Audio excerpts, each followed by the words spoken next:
ஓணம் அப்படின்னு சொல்லும்போது நீ ஆரம்பத்திலே சொன்னி ஓணம் சத்யா அப்படின்னு எது இருக்கோலையோ நம்மளுக்கு நம்மளோட இது சாப்பாட்டுக்கு தான் முக்கியம்னு.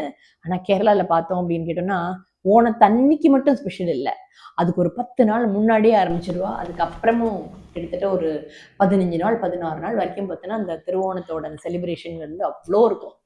இத்தனை விதமான கிட்டத்தட்ட ஒரு எனக்கு தெரிஞ்சு 50+ தனியா டிஷஸ் அதுக்குன்னு பண்ணி ஓணம் சத்யா. ஓணம் இப்ப ஃபேமஸா இருக்கிறதே ஓணம் சத்யானாலதான்.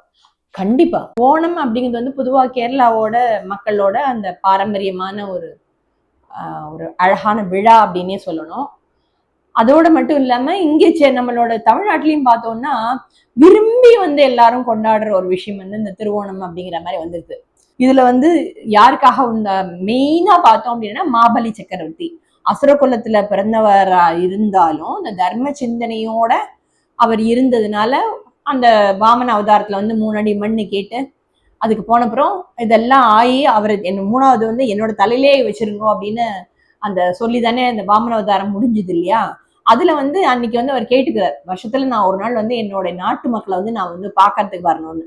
அந்த நாள் தான் திருவோணம் அப்படின்னு சொல்லி அழகான அற்புதமா தன்னோட நாட்டு மக்களை பாக்குறதுக்கு மன்னன் வரும்போதும் மன்னன் வருதியும் சரி, அதே மாதிரி வாமன அவதாரமா எடுத்த அந்த மகாவிஷ்ணுக்கும் சேர்த்துதான் இந்த பண்டிகை ரொம்ப அழகா அற்புதமா கொண்டாடுறாங்க அப்படின்னு சொல்லணும். பொதுவா இந்த பண்டிகை ஒரு நாள் 2 நாள் இல்ல, கிட்டத்தட்ட ஒரு 10 நாள் கொண்டாடணும். எப்படின்னா அத்த நட்சத்திரத்துல இருந்து ஆரம்பிச்சோம்னு சொன்னா திருவோண நட்சத்திரம் வரைக்கும் அந்த 10 நாளும் கண்டினியூஸா அவ ஒரு நாளும் வாசல்ல அத்தை பூக்கோலம்னு சொல்லுவா. இந்த பூக்களால கோலம் அப்படின்னு சொல்றோம் இல்லையா. ஓணம் பண்டிகை அப்படின்னா அந்த பூவால போடுற அந்த அத்தை பூக்கோலம் தான் அவ்வளோ ஒரு ஃபேமஸ் அப்படின்னு. அதுக்கப்புறம் பார்த்தேன் அப்படின்னு கேட்டோம்னா அன்றைய தினத்துல பார்த்தேன்னா எல்லாரும் இந்த கை கொட்டி கொலி அப்படின்னு சொல்லிட்டு எல்லாரும் கையை கோத்துண்டு அழகா அந்த போஸ்டர்ல ஒரு டான்ஸ் ஆடுவா. நம்மளுக்கு நம்ம எல்லாரும் அதை பார்த்துருக்கோம்.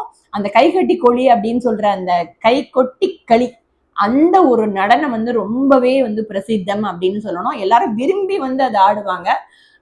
அன்றைய தினம் பார்த்தீங்கன்னா எல்லாருமே இந்த ஓணம் அப்படின்னு பார்க்கும்போது எல்லாரும் இந்த ஒரே மாதிரி ஓணம் கோடி அப்படின்னு சொல்றது.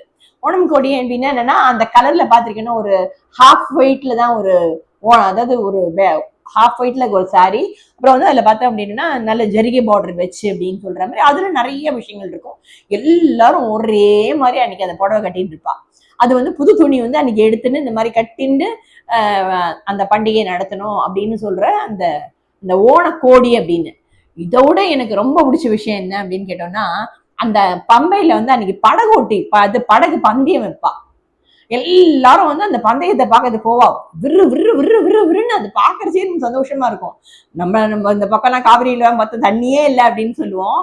பம்பையில அந்த அந்த படகு போட்டி ரொம்பவே ஃபேமஸ் அப்படின்னு. அதே மாதிரி கிட்டத்தட்ட ஒரு 50க்கும் மேற்பட்ட இந்த சமையல் பதார்த்தங்கள் அப்படின்னு சொல்லி விதவிதமா நம்மளோட அவியல்ல நம்மளுக்கு தெரிஞ்சது அவியல், எரிசேரி, புளிசேரி இதெல்லாம் சொல்றோம் இல்லையா. பாயசம், விதவிதமான பாயசம், சக்கவரட்டிலேருந்து பார்த்தோன்னா எல்லா விஷயமும் கிட்டத்தட்ட ஒரு 50லேருந்து 50 டிஷ் வரைக்கும் கண்டிப்பா இருக்கும். அப்படி அந்த அதெல்லாத்தையும் பண்ணி தன்னோட மன்னனையும் வரவழைச்சு மகாவிஷ்ணுவையும் சேர்ந்து கொண்டாடுற ஒரு அற்புதமான பண்டிகை அப்படின்னு சொன்னா திருவோணம் அப்படின்னு. கேரள மக்களை தாண்டி தமிழ்நாட்டு மக்களும் சேர்ந்து கொண்டாடுற ஒரு அற்புதமான பண்டிகை தான் இந்த திருவோணம் அப்படின்னு.